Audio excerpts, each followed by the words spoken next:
I remember when I was a child, I like so much ants. I enjoy to observe them, watch them, walking, work. I remember my teacher, she said one day when she talked about the ants, that we should be like ants that work so hard and keep, you know. And I remember she gave an example about the ants. So when I went back home, I continued to look at them. And I remember I used to make for them houses with small boxes of matches. I used to make them homes, houses, and like cities.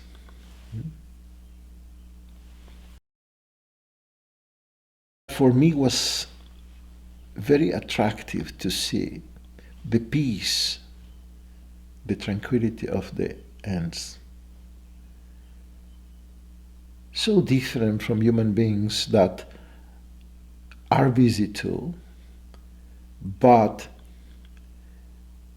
when I look at people, I remember I look so much anxiety. Sometimes even like hysteric, running in the middle of the day. And when I look at the ants, I see this peace, and they're so busy, very busy. They walk, you know. Human beings are like slaves of the psychological future. And I don't talk about the chronological time or future or past, because that is not the subject matter of this talk. And I have no problems with it. It's very beneficial, we need it. Calendars and watches, etc., etc. But I talk and refer to this psychological time.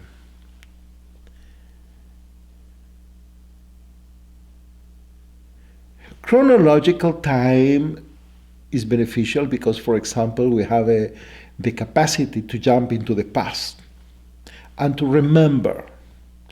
And because we can remember, we have memory, we can remember abilities like a language, like to write, to read, to etc., etc.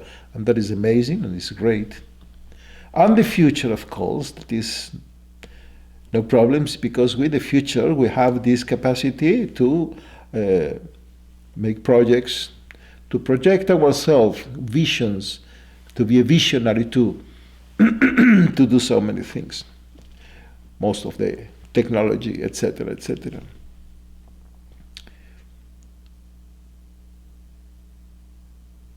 But when we take this ability, this capacity, and we create what we call a psychological time, that is not only to remember, but more than that is nostalgia. What my mother expects from me to be, no? Can you see? I am a doctor, a lawyer. No? Because my father wanted me so much to be a lawyer, and so many, even behavior,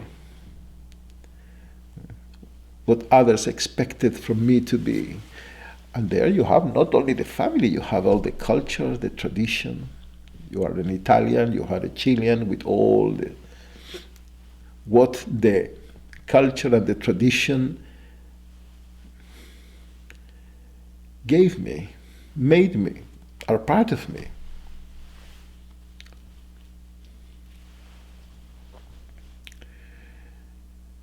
And then the future, the psychological future. the tomorrow, running after my desires, my dreams, my imaginations. And especially when these two, the psychological past and future, become my way of life, escaping from any uncomfortability, any insatisfaction, escaping from disappointments, escaping from suffer, and simultaneously pursue pleasure. No?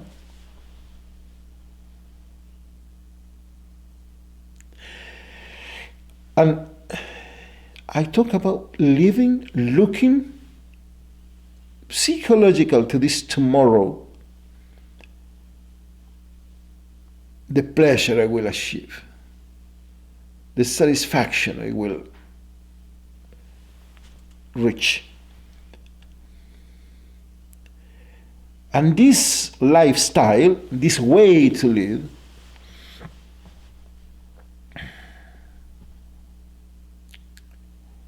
don't allow me to see a very important fact, that this tomorrow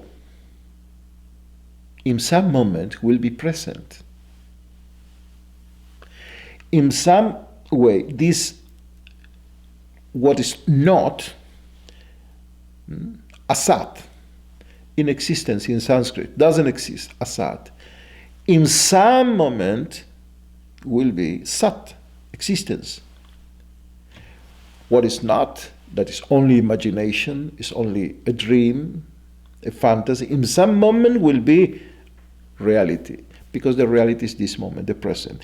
But because my way of life is always looking to be directed to the psychological, I am directed to the tomorrow, at the moment that I arrive to this dream as a present, when this dream becomes reality, real, you are absent. You are not there. The realization of the dream doesn't found you. You are not present. Because you still are directed to the tomorrow.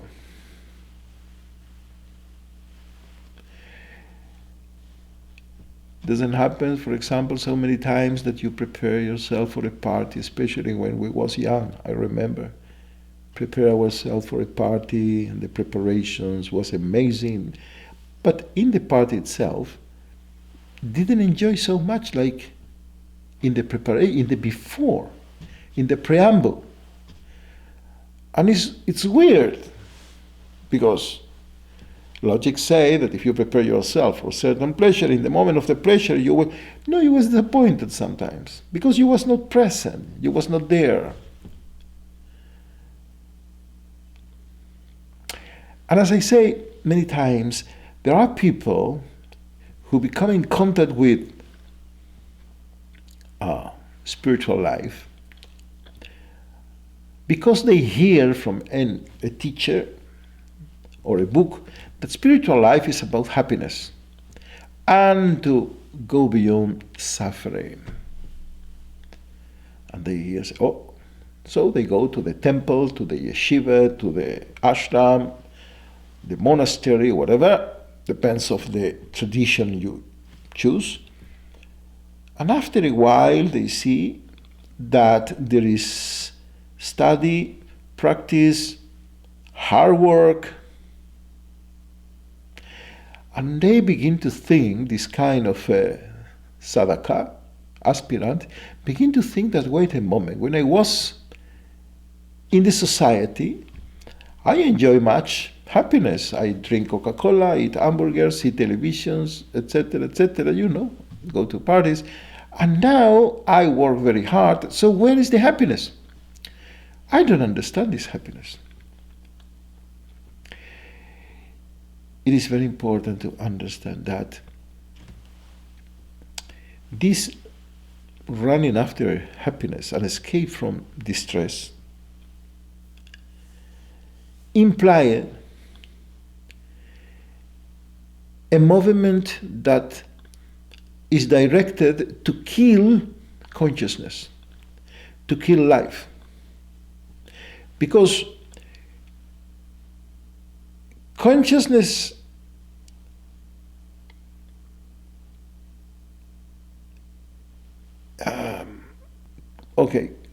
consciousness include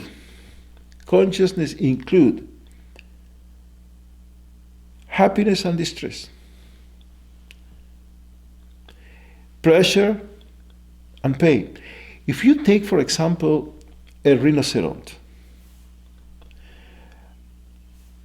the rhinoceros can enjoy, but he don't have the ability, the sensibility to enjoy a paint of Picasso or from Goya, etc.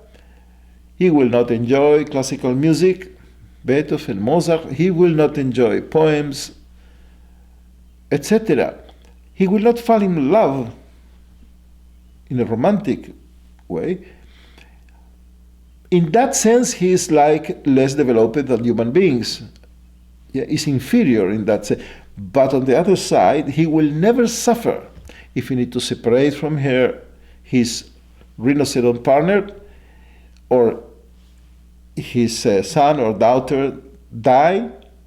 He will never suffer like a human being. So, if you take this sensibility and you want more pleasure, you want more sensual satisfaction and more happiness, necessarily you increase your possibility to suffer. And to try to diminish the suffering or eliminate it at all, you will diminish or eliminate at all your ability to enjoy. They go together. They are including to consciousness. There is a story of this guy. This guy have hands, and you think, wait a moment.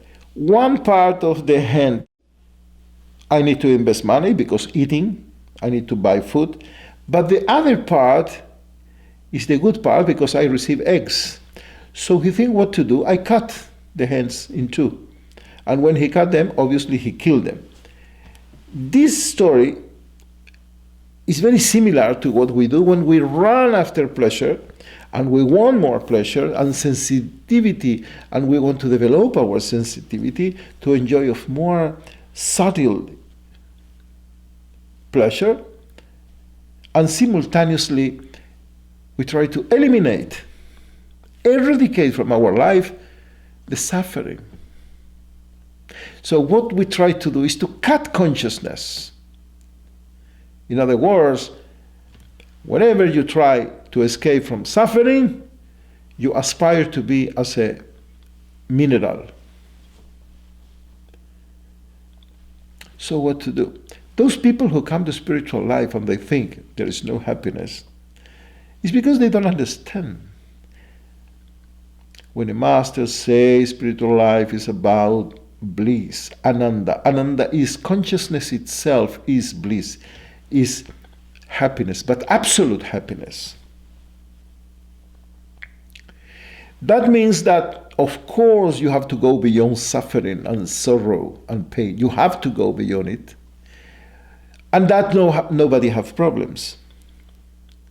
But you have to go beyond happiness and pleasure too. To go beyond this looking for pleasure. You need to superate, to go beyond, to transcend this looking for pleasure and your efforts to eliminate discomfort. Bliss, ananda, consciousness, is beyond our efforts to eliminate suffering. uncomfort. But not only there. You have to go to beyond your efforts to achieve pleasure, joy. And in that transcendental pleasure, the meeting with bliss appears.